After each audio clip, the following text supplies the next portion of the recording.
2024-25 শিক্ষাবর্ষে যে সকল ছাত্রছাত্রীরা উচ্চ মাধ্যমিক পাশ করে কলেজে ভর্তি হচ্ছ এবং তোমরা ভাবছো যে কলেজে ভর্তি হওয়ার সঙ্গে সঙ্গে কিন্তু তোমরা বাংলা অনার্স নিয়ে পড়বে, তাদের জন্য আজকের এই বিশেষ ভিডিও। ইতিমধ্যেই আমাদের রাজ্যে বিভিন্ন পোর্টালের মাধ্যমে কিন্তু কলেজে ভর্তি প্রক্রিয়া শুরু হয়ে গেছে এবং মেরিট লিস্টও কিন্তু ধীরে ধীরে বেরোনো শুরু হচ্ছে। সেক্ষেত্রে তোমরা অর্থাৎ যে সকল ছাত্রছাত্রীরা কল্যাণী বিশ্ববিদ্যালয়ের অন্তর্গত কলেজগুলিতে ভর্তি হয়েছ এবং বিশেষ করে সবথেকে নিজের পছন্দের বিষয় বা সাবজেক্ট হিসেবে বাংলাকে বেছে নিয়েছ, তাদেরকে কিন্তু সর্বপ্রথমেই আমাদের এই বাংলার জগতে, বাংলা সাহিত্য জগতে অনেক অনেক স্বাগত জানাই। ভর্তি হওয়ার সঙ্গে সঙ্গেই যেটা সবার প্রথমে মাথায় আসে যে কলেজে তো উঠে গেলাম নতুন, তাহলে কলেজে কোন কোন জিনিস পড়তে হয়। সেক্ষেত্রে কল্যাণী বিশ্ববিদ্যালয় কিন্তু জাতীয় শিক্ষানীতি অনুসারে 2023-24 শিক্ষাবর্ষে তোমাদের জন্য এনইপি বা নিউ এডুকেশন পলিসির আওতায় নতুন সিলেবাস প্রবর্তিত করেছে। সেখানে তোমাদের বাংলা মেজর এবং মাইনর পেপারগুলো পড়তে হবে। মেজর কাদের পড়তে হবে? যারা বাংলা অনার্স নিচ্ছে, অর্থাৎ 4 বছরের অনার্স পেপার পড়বে, এবং মাইনর বা পাস পেপার পড়তে হবে যারা 3 বছরের ডিগ্রি কোর্স নিচ্ছে। তোমাদের মেজর পেপারের সঙ্গে সঙ্গে এসিসি বলে একটি পেপার পড়তে হবে, যেটার নাম হচ্ছে, শর্ট ফর্ম হচ্ছে এসিসি, পুরো নাম হচ্ছে স্কিল এনহ্যান্সমেন্ট কোর্স। এই পেপারটিও পড়তে হবে। আজকে তোমাদের আমি সেই নিয়েই আলোচনা করব, অর্থাৎ কল্যাণী বিশ্ববিদ্যালয়ের অন্তর্গত কলেজগুলিতে যে সকল ছাত্রছাত্রীরা 2024-25 শিক্ষাবর্ষে বাংলা মেজর নিয়ে পড়াশোনা করবে ভেবেছ, তাদের জন্য আজকের এই বিশেষ ভিডিও। ভিডিওটা শুরু করার আগে একটা অনুরোধ, ভিডিওটা ভালো লেগে থাকলে অবশ্যই ভিডিওটিকে একটি লাইক করে বন্ধুদের সঙ্গে শেয়ার করতে ভুলবে না। চ্যানেলে যদি নতুন হয়ে থাকো তাহলে অবশ্যই চ্যানেলটিকে সাবস্ক্রাইব করে পাশে থাকা বেল আইকনটি প্রেস করে চ্যানেলের সঙ্গে থাকবে। তাহলে চলো দেখে নিই তোমাদের জাতীয় শিক্ষা নীতি অনুসারে কল্যাণী বিশ্ববিদ্যালয়ে কোন সিলেবাস প্রবর্তন করা হয়েছে। দেখো, এখানে বিশ্ববিদ্যালয় কর্তৃক একটি অফিসিয়াল পিডিএফ জারি করে তোমাদের সিলেবাসটা কিন্তু জানিয়ে দেওয়া হয়েছে। প্রথমে লেখা রয়েছে পাঠ্যক্রম, পশ্চিমবঙ্গ সরকার এবং বিশ্ববিদ্যালয় মঞ্জুরি আয়োগ প্রস্তাবিত পাঠ্যক্রম বাংলা বিভাগ। বাংলা বিষয়ে যারা মেজর নিয়ে পড়বে তাদের জন্য কি কি পড়তে হবে, মাইনর নিয়ে যারা পড়বে ভেবেছো তাদেরও কি কি পড়তে হবে। দেখো, কল্যাণী বিশ্ববিদ্যালয়ের বাংলা বিভাগে স্নাতক পাঠ্যক্রম নতুন শিক্ষানীতি 2020 অনুসারে যে প্রথম সেমিস্টারের সিলেবাসটি রয়েছে সেটা কিছুটা এরকম। প্রথমে একটি শর্ট ডিটেলস রয়েছে, তারপর আমি তোমাদের সম্পূর্ণ পাঠ্যক্রমটা বলবো। তোমাদের মাথায় রাখতে হবে প্রথম পরীক্ষা কিন্তু তোমাদের 75 নম্বরের হবে, অর্থাৎ 75 মার্কস।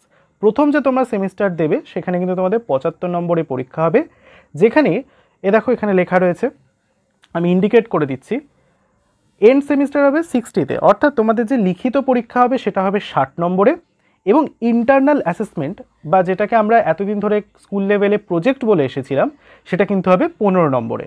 সেক্ষেত্রেও একটু বলে রাখি, কিছু কিছু কলেজ এই 15 নম্বরটাকে প্রজেক্ট হিসেবে দেয়, আবার কিছু কিছু কলেজ এই 15 নম্বরটিকে দুটো পার্টে ভেঙে দেয়। 10 নম্বর নেয় ইন্টারনাল অ্যাসেসমেন্ট বা শর্টের একটা পরীক্ষা, সেটা মৌখিকও হতে পারে, লিখিতও হতে পারে, এবং 5 নম্বর অ্যাটেন্ডেন্স বা তোমার উপস্থিতি হারের ওপর এই নম্বরটি নির্ভর করছে। বাদবাকি যে 60 নম্বরের পরীক্ষাটি হবে সেটা কিন্তু তোমাদের সম্পূর্ণটাই লিখিত পরীক্ষা হবে। সে সম্পর্কেও আমরা ধীরে ধীরে আলোচনা করব। প্রথমে এবার একটু সিলেবাস নিয়ে আলোচনা করি। দেখো, তোমাদের প্রথমে যে জিনিসটি পড়তে হবে সেটি হচ্ছে মেজর।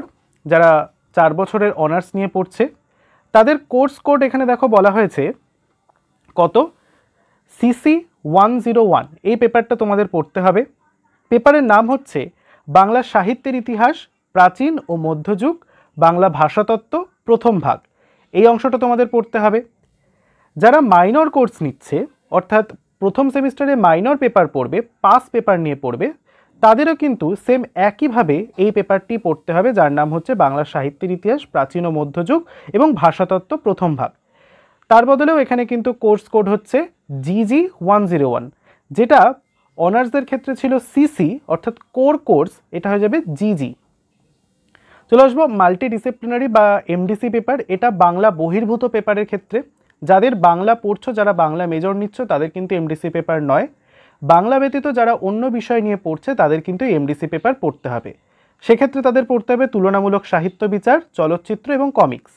ঠিক আছে, আচ্ছা নম্বর ডিভিশনটা মাইনারে কীরকম হবে একটু দেখে নাও। দেখো তোমাদের টোটাল পরীক্ষা হবে 50-এ, যেখানে 40 নম্বর হবে রিটেন পরীক্ষা এবং 10 নম্বর হবে ইন্টারনাল অ্যাসেসমেন্ট। বোঝা গেল? আচ্ছা, এবার প্রত্যেকটি মেজর সাবজেক্টের ছাত্রছাত্রীদের যে বিষয়টি এক্সট্রা পড়তে হবে সেটি হচ্ছে এসিসি পেপার বা স্কিল এনহ্যান্সমেন্ট পেপার। এটির সম্পূর্ণ পরীক্ষা হবে, এখানে দেখো লেখা রয়েছে তোমাদের সম্পূর্ণ পেপারের পরীক্ষা হবে 45-এ, যেখানে 35 নম্বর থাকবে তোমাদের রিটেন এবং 10 নম্বর থাকবে ইন্টারনাল অ্যাসেসমেন্ট, যার তোমাদের দুটো পরীক্ষা মিলিয়ে হবে 45 নম্বর। এরপর হচ্ছে ভ্যালু অ্যাডেড কোর্স বা ভিএসি।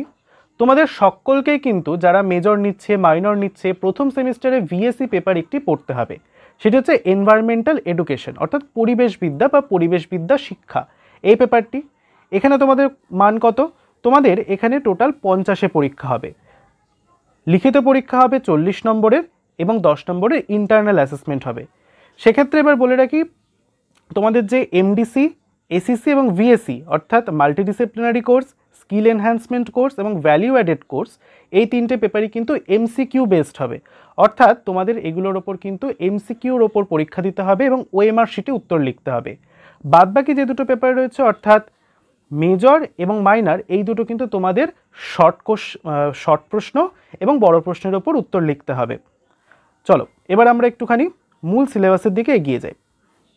এগুলো সবই একই রকম সিলেবাস, পূর্ণাঙ্গ সহায়ক যে সিলেবাসটা রয়েছে সেটার দিকে এগিয়ে যাই। দেখো চলে এসেছি, এখানে লেখা রয়েছে কোর্স টাইপ মেজর, বাংলা সাহিত্যের ইতিহাস, প্রাচীন ও মধ্যযুগ এবং ভাষাতত্ত্ব প্রথম ভাগ। কোর্স কোড হচ্ছে 101 এবং অবজেক্টিভ অফ দ্য কোর্স এখানে লেখা রয়েছে, দেখতে পাচ্ছ। এটা পড়ে নিয়ে, এটা অতটা ইম্পর্টেন্ট নয়। মূল যেটা বিষয় সেটা হচ্ছে আমাদের মূল সিলেবাসটায় কি বলা হচ্ছে। তোমাদের এখানে টোটাল 4টে পর্বে সম্পূর্ণ মেজর পেপারে সিলেবাসটাকে কমপ্লিট করতে হবে। পর্ব 1-এ বলছে বাংলা সাহিত্যের ইতিহাস প্রাচীন যুগ, যেটা অনেকটা অংশ আমরা কিন্তু ক্লাস 11-এ পড়ে এসেছি, সেটা তোমাদের এখন আরও বিস্তারিতভাবে জানতে হবে এবং পড়তে হবে। এখানে কি কি রয়েছে? সামাজিক ও রাজনৈতিক পটভূমিকায় বাংলা ভাষা, জাতি ও সাহিত্যের সংক্ষিপ্ত পরিচয়। এছাড়াও তোমাদের বিশেষ উল্লেখ সহকারে পড়তে হবে চর্যাপদ, চর্যাপদের দেশ, কাল, ভাষা, সাহিত্য, সমাজ, সংস্কৃতির চিত্র প্রভৃতি। এরপর পড়তে হবে তুর্কি আক্রমণ এবং তার প্রতিক্রিয়া, অর্থাৎ সমাজে এবং সাহিত্যে তুর্কি আক্রমণের প্রভাব তথা প্রতিক্রিয়া। এরপর পর্ব 2 বাংলা সাহিত্যের মধ্যযুগ। এখানে তোমাদের কি কি পড়তে হবে এটাও তোমরা ক্লাস 11-এ পড়ে এসেছো, কিন্তু সংক্ষিপ্ত অংশ হিসেবে। সেখানে পড়তে হবে বড়ুচণ্ডী দাসের শ্রীকৃষ্ণ কীর্তন, অনুবাদ সাহিত্য বা অনুসারী সাহিত্য, যেখানে ভাগবত, মালাধর বসুর লেখা, কৃত্তিবাস ওঝার লেখা রামায়ণ এবং কাশিরাম দাসের লেখা মহাভারত, এগুলো সম্পর্কে পড়তে হবে। পরবর্তীতে তোমাদের পড়তে হবে বৈষ্ণব পদাবলী, যেখানে বৈষ্ণব পদাবলীর মধ্যে 4 জন পদকর্তার অবদান তোমাদের বিশেষ গুরুত্ব সহকারে পড়তে হবে, যেখানে রয়েছে বিদ্যাপতি, চণ্ডীদাস, জ্ঞানদাস এবং গোবিন্দ দাস, এই 4 জন পদকর্তার কথা পড়তে হবে। এরপরে রয়েছে শ্রী চৈতন্য জীবন ও জীবনী সাহিত্য, বাংলার সমাজ এবং সাহিত্যে চৈতন্যদেবের প্রভাব, এইটুকুনি পড়তে হবে।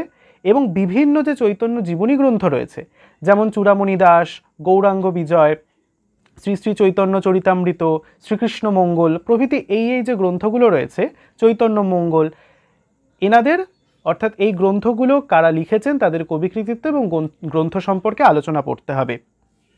পরবর্তীতে পড়তে হবে চৈতন্য জীবন সাহিত্যের মধ্যে দেখো লেখা রয়েছে শ্রী চৈতন্য জীবন কথা, সাহিত্য ও সমাজে শ্রী চৈতন্যদেবের প্রভাব, চৈতন্য জীবনী সাহিত্য, যেখানে বিশেষ গুরুত্ব সহকারে তোমাদের পড়তে হবে বৃন্দাবন দাসের চৈতন্য ভাগবত, কৃষ্ণদাস কবিরাজের শ্রী শ্রী চৈতন্য চরিতামৃত, এই দুটো বিশেষ গুরুত্ব সহকারে তোমাদের পড়তে হবে। পরবর্তীতে রয়েছে পর্ব 3, যেখানে বাংলা সাহিত্যের ইতিহাস মধ্যযুগের কথা আমরা পড়ব আরও একটি পার্টে। সেখানে আমরা পড়ব মঙ্গল কাব্যের উদ্ভব ও বিবর্তন, এটাও তোমরা কিন্তু ক্লাস 11-এ পড়ে এসেছো, যেখানে মনসা মঙ্গল, চণ্ডী মঙ্গল, ধর্মমঙ্গল, অন্নদা মঙ্গল ইত্যাদি মঙ্গল কাব্যগুলির কী কী পড়তে হবে, সংজ্ঞা এবং বৈশিষ্ট্য পড়তে হবে। এছাড়াও কাহিনী আলোচনা পড়তে হবে, প্রত্যেকটা মঙ্গল কাব্যে যে কী কাহিনী রয়েছে সেটাও আলোচনা সহকারে পড়তে হবে। এবং প্রত্যেকটি মঙ্গল কাব্যে কবিদের কথা পড়তে হবে, যেখানে নারায়ণ দেব, বিজয়গুপ্ত, কবিকঙ্কন মুকুন্দ চক্রবর্তী, রূপরাম চক্রবর্তী, ঘনরাম চক্রবর্তী এবং অন্নদা মঙ্গল কাব্যের কবি ভারতচন্দ্র রায়গুণাকারের কথাও পড়তে হবে এখানে। এরপরে রয়েছে তোমাদের মুসলিম সাহিত্য, যেটাকে প্রণয়োপাখ্যানও বলা হয়ে থাকে কিছু কিছু সিলেবাসে, যেখানে রয়েছে মধ্যযুগের মুসলিম কবি ও কাব্য, যেখানে দৌলত কাজী, সৈয়দ আলাওল এবং শেষে রয়েছে শাক্ত পদাবলী, যেখানে রামপ্রসাদ সেন এবং কমলাকান্ত ভট্টাচার্যের কথা পড়তে হবে। পরবর্তীতে রয়েছে পর্ব 4 ভাষাতত্ত্ব। এই অংশ থেকে তোমাদের টোটাল 7টা জিনিস বা টপিক পড়তে হবে। প্রথমে পড়তে হবে ভাষার সংজ্ঞা বৈশিষ্ট্য, প্রাচীন ভারতীয় আর্য, মধ্য ভারতীয় আর্য ভাষা এবং নব্য ভারতীয় আর্য ভাষার বিভিন্ন বৈশিষ্ট্য, সংজ্ঞা, উদাহরণ, বাংলা ভাষার জন্ম ইতিহাস, প্রাচীন বাংলা, মধ্য বাংলা, আধুনিক যুগের বাংলার নিদর্শন, সময়কাল, বৈশিষ্ট্য, ধ্বনির বর্গীকরণ, যেখানে স্বরধ্বনি, ব্যঞ্জনধ্বনি, বাংলা লিপির উদ্ভব বিকাশ, আন্তর্জাতিক ধ্বনিমূলক বর্ণমালা বা আইপিএ এবং নিয়মাবলী এবং রূপান্তর বা লিপ্যান্তর। এগুলো কিন্তু সমস্ত কিছুই তোমাদের ভাষাতত্ত্ব অংশ থেকে প্রথম সেমিস্টারে যারা মেজর নিচ্ছে তাদেরকে পড়তে হবে। এরপর চলে আসবো আমরা মাইনর পেপারের ক্ষেত্রে। মাইনর পেপারের ক্ষেত্রেও কিন্তু এই সেম জিনিসগুলোই আছে, খালি কিছু কিছু টপিক কম আছে। যেমন প্রথম পর্বে পড়তে হবে চর্যাপদ, শ্রীকৃষ্ণ কীর্তন, বৈষ্ণব পদাবলী, চণ্ডীদাস, বিদ্যাপতি, জ্ঞানদাস, গোবিন্দদাস বৈষ্ণব পদাবলীর ক্ষেত্রে। পর্ব 2-এ পড়তে হবে অনুবাদ সাহিত্য, কৃত্তিবাস রামায়ণ, কাশিদাসী মহাভারত। এখানে মালাধর বসুর ভাগবত তোমাদের পড়তে হচ্ছে না, এবং চৈতন্য জীবনী সাহিত্য, চৈতন্য ভাগবত এবং শ্রী শ্রী চৈতন্য চরিতামৃত, বাদ বাকি কিছু পড়তে হবে না। পর্ব 3-এ রয়েছে মঙ্গল কাব্য, শুধুমাত্র তোমাদের পড়তে হবে মনসা মঙ্গল কাব্য, যেখানে মনসা মঙ্গল কাব্যের দুজন কবি বিজয়গুপ্ত এবং নারায়ণদেবের কথা পড়তে হবে। চণ্ডীমঙ্গল কাব্য পড়তে হবে, সেখানে চণ্ডীমঙ্গল কাব্যের কবি কবিকঙ্কর মুকুন্দরাম চক্রবর্তীর কথা পড়তে হবে। ধর্মমঙ্গল কাব্যের কবি ঘনরাম চক্রবর্তী, অন্নদামঙ্গল কাব্যের কবি রায়গুণাকর ভারতচন্দ্র, এবং শাক্ত পদাবলীর ক্ষেত্রে রামপ্রসাদ সেন এবং কমলাকান্ত ভট্টাচার্যের কথা পড়তে হবে। পর্ব 4-এ রয়েছে তোমাদের সেই একই ভাষাতত্ত্ব, যেখানে বাংলা ভাষার সংজ্ঞা, বৈশিষ্ট্য, বাংলা ভাষার উদ্ভব, ক্রমবিকাশ, প্রাচীন, মধ্য, আধুনিক বাংলা, ধ্বনির বর্গীকরণ অর্থাৎ স্বরধ্বনি, ব্যঞ্জনধ্বনি, ধ্বনি পরিবর্তনের ধারা, শব্দার্থ পরিবর্তনের ধারা এবং উপভাষার সাধারণ পরিচয়। এই সম্পূর্ণ জিনিসটা মাইনর পেপারদের ক্ষেত্রে পড়তে হবে। এরপর এমডিসি পেপার রয়েছে, এটা একটুখানি কঠিন পেপার, যারা বাংলা বহির্ভূত সাবজেক্ট নিয়ে পড়ছে তাদেরকে এই বিষয়টা পড়তে হবে। এখানে তোমাদের 3টে টপিকে পড়তে হবে। একটা পড়তে হবে প্রসঙ্গ সদ্গতি, অর্থাৎ মুন্সী প্রেমচাঁদের রচনা সদ্গতি, যেটা সত্যজিৎ রায় সিনেমায় রূপদান করেছিলেন সেটা, ফ্যান্টম ও অরণ্যদেব, এটি কমিক, এবং শকুন্তলা, মিরান্দা, দেশদিমনা, এইটা মধুসূদন দত্তের লেখা। এরপর পড়তে হবে স্কিল এনহ্যান্সমেন্ট কোর্স বা এসিসি পেপার, সেখানে তোমাদের পড়তে হবে বানান বিধি, লেখা রয়েছে দেখো, বানান বিধি, প্রুফ সংশোধন এবং পরিভাষা আর কন্টেন্ট রাইটিং। এই সংক্রান্ত আলোচনাগুলো তোমাদের কিন্তু এসিসি পেপার অর্থাৎ প্রথম সেমিস্টারে যে সেক পেপার রয়েছে তোমাদের কিন্তু এটা পড়তে হবে। বোঝা গেল তাহলে? এই ছিল তোমাদের সম্পূর্ণ আলোচনা। ভিএসসি পেপারের সিলেবাসটা আমি চেষ্টা করব দিয়ে দেওয়ার। ভিডিওটা যারা সম্পূর্ণ দেখলে তাদের কাছে অসংখ্য ধন্যবাদ জানাই। আশা করছি তোমরা এই ভিডিওটার মাধ্যমে কিছুটা হলেও সিলেবাস সম্পর্কে অবগত হয়েছে এবং উপকৃত হয়েছে। যদি হয়ে থাকো তাহলে অবশ্যই কিন্তু কমেন্ট বক্সে জানাতে ভুলবে না। এবং বাংলা ভাষা নিয়ে তোমরা পড়াশোনা করতে কতটা এক্সাইটেড বা কতটা আগ্রহী সেটাও কিন্তু কমেন্টে জানাবে। তোমরা যদি আমাদের সঙ্গে আমাদের বিভিন্ন সোশ্যাল মিডিয়া হ্যান্ডেল যেমন ফেসবুক, হোয়াটসঅ্যাপ এবং ইনস্টাগ্রামে যুক্ত হতে চাও, ভিডিও ডেসক্রিপশন বক্সে কিন্তু তার লিঙ্ক দেওয়া আছে, তোমরা চাইলে সেখানে যোগাযোগ করতে পারো। এছাড়াও তোমরা যদি চাও আমাদের চ্যানেলের জয়েন বাটনটিকে প্রেস করে আমাদের সঙ্গে যুক্ত হতে, তাহলে সেটিও করতে পারো। কারণ এর পরবর্তীকালে বাংলার প্রথম সেমিস্টারে কল্যাণী বিশ্ববিদ্যালয়ের সমগ্র ক্লাস কিন্তু ধীরে ধীরে আসবে।